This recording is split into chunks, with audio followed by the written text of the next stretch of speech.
நண்பர்கள் அனைவருக்கும் Sri சாயருள் YouTube channel சார்பாக அன்பு வணக்கங்கள். இன்னைக்கான பதிவு அனைவருக்குமே மிகவும் பயன்படக்கூடிய ஒரு பதிவா வந்துட்டு இருக்கும். தீராத கடன் பிரச்சனை தீர செவ்வாய்க்கிழமையில இதை மட்டும் செய்யுங்கள். கைப்பிடி உப்பு போதும். ₹1 கூட கடன் இருக்காது. கடன் அடையும், பணம் சேரும். கடன் பிரச்சனை அப்படின்றது ஒருத்தருடைய வாழ்க்கையில உயிரை மாய்த்து கொள்ற அளவுக்கு போய் தள்ளிடுது.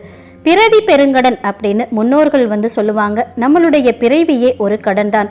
ஒவ்வொருவரும் ஏதோ ஒரு காரணத்துக்காக கடன் வாங்குறாங்க. அந்த கடனை திருப்ப செலுத்த முடியாம திணறி போய் விடுறாங்க. கள்ளத்தை நெரிக்கக்கூடிய கடன் பிரச்சனையிலிருந்து விடுபட ஆன்மீகத்துல சொல்லியிருக்கக்கூடிய அதிசக்தி வாய்ந்த சில ரகசிய பரிகாரங்களை பத்தி தான் இந்த பதிவில் மிக தெளிவாகவே எடுத்து சொல்லியிருக்கேன். அதனால பதிவை கடைசி வரைக்கும் முழுமையா பாருங்க. அப்பதான் நான் சொல்லியிருக்கக்கூடிய முழு தகவலும் உங்களுக்கு வந்து சேரும். வாங்க பதிவுக்குள்ள படலாம். அதுக்கு முன்னாடி இதுவரைக்கும் யூடியூப் சேனல் சப்ஸ்கிரைப் பண்ணாம இருந்தீங்கன்னா சப்ஸ்கிரைப் பண்ணிட்டு அப்படியே மறக்காம பக்கத்தில் இருக்கிற பெல் பட்டனையும் கொடுத்து வச்சுக்கிறீங்க. அப்பதான் நான் போற வீடியோக்களோட நோட்டிபிகேஷன் உங்களுக்கு உடனுக்குடன் வந்துகிட்டே இருக்கும்.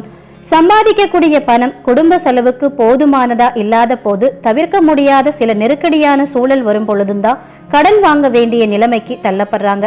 ஆனா இந்த கடனை உடனே திருப்ப செலுத்த முடியாம நிறைய பிரச்சனைகள்ல நிறைய பேர் வந்து மாட்டிக்கிறாங்க.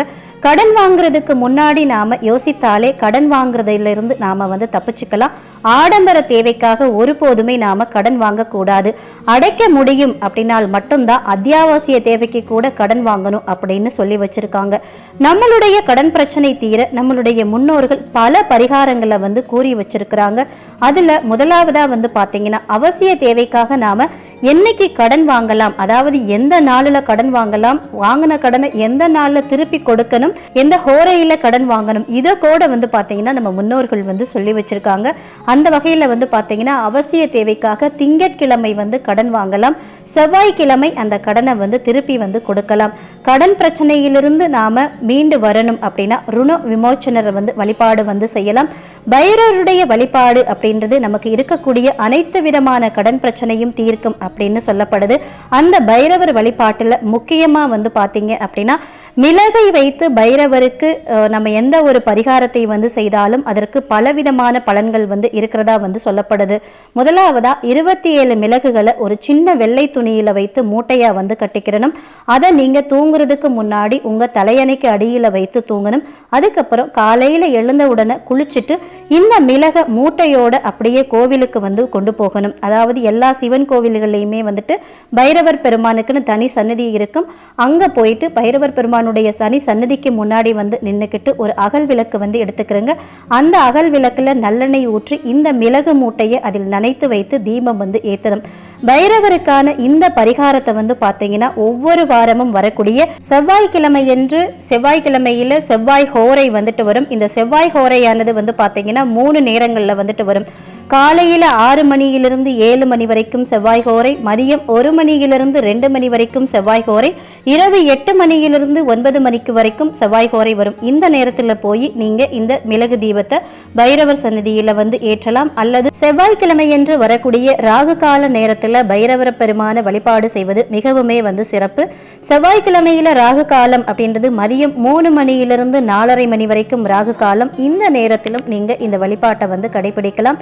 இதை தொடர்ந்து ஒரு 9 வாரங்கள் இந்த மிளகு பரிகாரத்தை வந்து செய்து வந்தாலே உங்களுக்கு தொல்லை கொடுக்கக்கூடிய கடன் பிரச்சனை விரைவில் வந்து தீர்ந்து மனதுக்கு வந்து பாத்தீங்கன்னா மகிழ்ச்சி வந்து கிடைக்கும். தீபம் ஏற்றும் போதே அந்த கடன் வந்து தீரணும் அப்படின்னு நீங்க பைரவ பெருமானு கிட்ட மனதார வந்து பிரார்த்தனை வந்து பண்ணிக்கணும். அடுத்ததா கடன் தீர்றதுக்காக செவ்வாய்க்கிழமை என்று செவ்வாய் ஹோரையில் செய்ய வேண்டிய 2வது பரிகாரத்தை பத்தி வந்து தெரிஞ்சுக்கலாம். இந்த பரிகாரத்தை நாம வீட்டில் இருந்தபடியே வந்து செய்யலாம். இந்த பரிகாரத்துக்கு தேவையான பொருள் வந்து பாத்தீங்கன்னா ஒரு 3 பிடி கைப்பிடி அளவு கல்லுப்பு தாங்க. இந்த பரிகாரத்துக்கு வந்து நாம செவ்வாய்க்கிழமை என்று செவ்வாய் ஹோரை 3 நேரங்கள்ல வருவதா நம்ம முன்பே வந்து சொல்லியிருந்தோம்.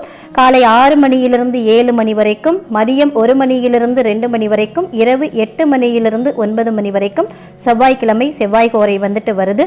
இந்த 3 நேரத்துல ஏதாவது ஒரு நேரத்தை நீங்க வந்து தேர்ந்தெடுத்துக்கிறீங்க. அது உங்களுடைய சௌரியங்கள் தான். அந்த நேரத்துல உங்க வீட்டு பூஜை அறையில மகாலட்சுமி தாயாரையும் உங்களுடைய குலதெய்வத்தையும் மனதார வந்து நினைச்சுக்கிட்டு ஒரு தீபத்தை வந்து ஏத்தி வச்சுடுங்க. அதுக்கப்புறம் ஒரு 3 கைப்பிடி அளவு கல்லுப்பை தனியா ஒரு கிண்ணத்துல எடுத்து போட்டு வச்சுக்கிறங்க. இந்த கல்லுப்பு இருக்கு இல்லையா, இந்த கல்லுப்பை புதிதா எப்ப போய் நம்ம கடையில வாங்கணும் அப்படின்னா வெள்ளிக்கிழமை என்று வரக்கூடிய சுக்கிரஹோரையில இந்த கல்லுப்பை வாங்கி வச்சுக்கிறது மிகவும் சிறப்பா வந்து சொல்லப்பட்டிருக்கு. பொதுவாகவே வெள்ளிக்கிழமை என்று சுக்கிரஹோரையில கல்லுப்பு வாங்குறது வந்து சிறப்பு. இந்த பரிகாரத்துக்காகவும் நாம வெள்ளிக்கிழமை சுக்கிரஹோரையில கல்லுப்பு வந்து புதிதா வாங்கி வச்சுக்கிட்டு இந்த பரிகாரத்துக்கு வந்து பயன்படுத்தலாம்.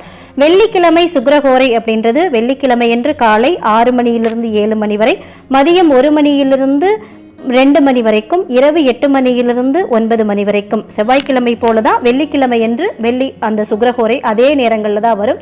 இந்த 3 நேரத்தில் ஏதாவது ஒரு நேரத்தை வந்து தேர்ந்தெடுத்து அந்த நேரத்தில் கல்லுப்பை வாங்கி வந்து நீங்க உங்க வீட்டில் வந்து வச்சுக்கிறீங்க. இந்த பரிகாரத்தை பொறுத்த வரைக்கும் புதிதாக கல்லுப்பு பாக்கெட் வாங்கி நீங்க பயன்படுத்துறது வந்து சிறப்பு. ஏற்கனவே வாங்கின புது பாக்கெட் வந்து இருந்தது அப்படின்னா அந்த புதிய பாக்கெட்டிலிருந்து நீங்க அந்த கல்லுப்பை எடுத்து இந்த பரிகாரத்துக்கு வந்து பயன்படுத்திக்கலாம். உங்க வீட்டு பூஜை அறையில வந்து அமர்ந்து ஒரு மஞ்சள் நிறத்தில் இருக்கக்கூடிய துணி வந்து எடுத்துக்கிறீங்க. அந்த துணியில ஒரு 3 முறை உங்களுடைய உள்ளங்கை நிரம்ப கல்லுப்பை அந்த கிண்ணத்திலிருந்து எடுத்து அந்த மஞ்சள் துணியில வந்து வைக்கணும். ஒரு 3 கைப்பிடி கல்லுப்பை உங்க கைகளால் எடுக்கும் போது வந்து பார்த்தீங்கன்னா கடன் சுமை வந்து கரைந்து போகணும், எனக்கு இருக்கக்கூடிய பண பிரச்சனை வந்து தீரணும் அப்படின்னு மனதார வந்து பிரார்த்தனை வந்து பண்ணிக்கிட்டு அந்த மஞ்சள் துணியில உப்பை வந்து வச்சு ஒரு முடிச்சு போட்டு அப்படியே அந்த முடிச்சை வந்து கட்டி மகாலட்சுமி தாயாருடைய பாதத்தில் வந்து வச்சிடணும். ஒரு வாரம் வரைக்கும் கல்லுப்பு உங்க வீட்டு பூஜை அறையிலேயே அப்படியே வந்துட்டு இருக்கட்டும். அடுத்து நீங்க பூஜை பண்றப்போ அந்த வச்சிருக்கக்கூடிய கல்லுப்பு முடிச்சுக்கும் நீங்க சேர்த்து வந்து பூஜை பண்ணிக்கிறீங்க.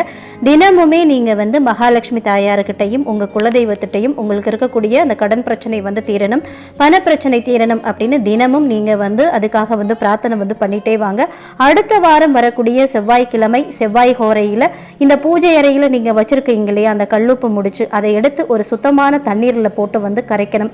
குறிப்பா மஞ்சள் துணியில் கட்டியிருக்கக்கூடிய கல்லுப்பை உங்களுடைய உள்ளங்கையால் எடுத்து 3 முறை தண்ணியில போட்டு உங்களுடைய கடன் வந்து கரையணும் அப்படின்னு சொல்லிக்கிட்டே நீங்க அந்த கல்லுப்பை வந்து கரைக்கணும். உப்பை கரைச்ச இந்த தண்ணீரை யாரும் கால்படாத இடத்துல கொண்டு போய் போட்டுடுங்க. இந்த பரிகாரத்தை நீங்க செஞ்சீங்கன்னாவே வந்து போதும். எவ்வளவு பெரிய கடன் இருந்தா கூட அந்த கடன் தண்ணீர்ல கரைத்த கல்லுப்பு மாதிரி சீக்கிரம் கரைந்து விடும். கடன் தீர்றதுக்காக செய்ய வேண்டிய முக்கியமான தாந்திரிக பரிகாரங்கள்ல இந்த உப்பு பரிகாரம் அப்படின்றது மிகவுமே வந்து சிறப்பு வாய்ந்தது.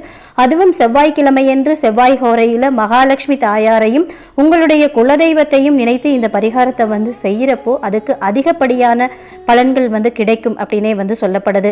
அடுத்ததா வந்து பாத்தீங்கன்னா 3வது பரிகாரம், கடன் தீர்றதுக்காக நாம செய்ய வேண்டிய 3வது பரிகாரம். இதுக்கு தேவையான பொருள் வந்து பாத்தீங்கன்னா கருப்பு மிளகு, கொஞ்சமா வந்து கல்லுப்பு வந்து தேவை.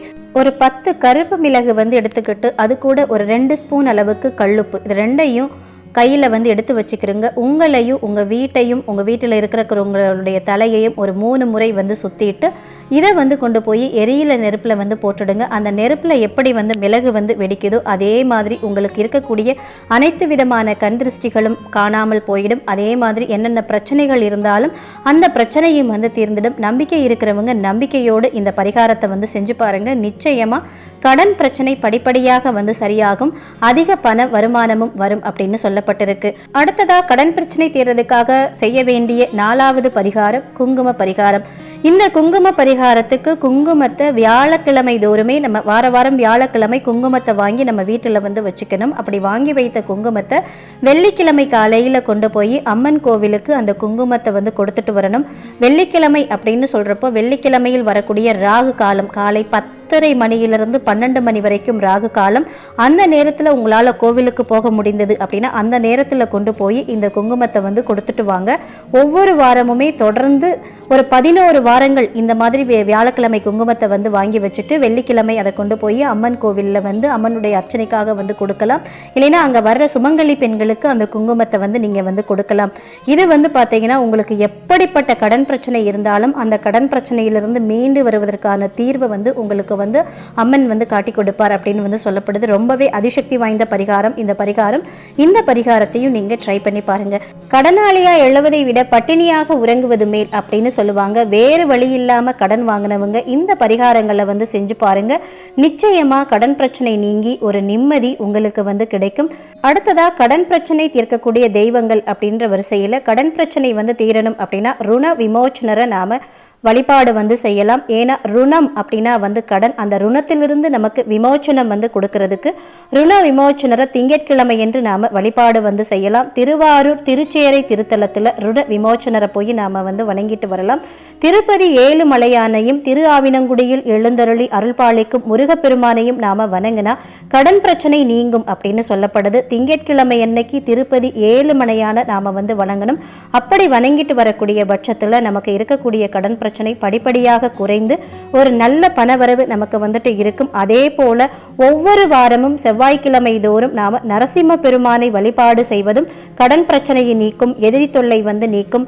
அதே மாதிரி பணப்பிரச்சனை நீங்கி ஒரு நல்ல பணவரவுக்கு வழிகாட்டும் அப்படின்னே வந்து சொல்லப்பட்டிருக்கு. இங்க சொல்லப்பட்ட இந்த பரிகாரங்களையும் இந்த வழிபாட்டு முறைகளையும் வந்து கடைபிடித்து உங்க வாழ்க்கையில் இருக்கக்கூடிய அனைத்து விதமான கடன் பிரச்சனைகள் வந்து நீங்கி ஒரு நல்ல வளமான வாழ்க்கையை அனைவரும் வாழ வேண்டும் அப்படின்னு சொல்லி இந்த பதிவை இதோடு நிறைவு செய்கிறேன். இந்த பதிவு உங்களுக்கு மிகவும் பயனுள்ள பதிவா இருந்திருக்கும் நினைக்கிறேன்.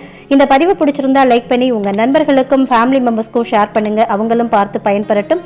இந்த பதிவை பத்தின கருத்துக்களையும் உங்களுடைய சந்தேகங்களையும் கமெண்ட் செக்ஷன்ல சொல்லுங்க. மற்றும் ஒரு நல்ல பதிவில் சந்திப்போம். நன்றி, வணக்கம், வாழ்க வளமுடன்.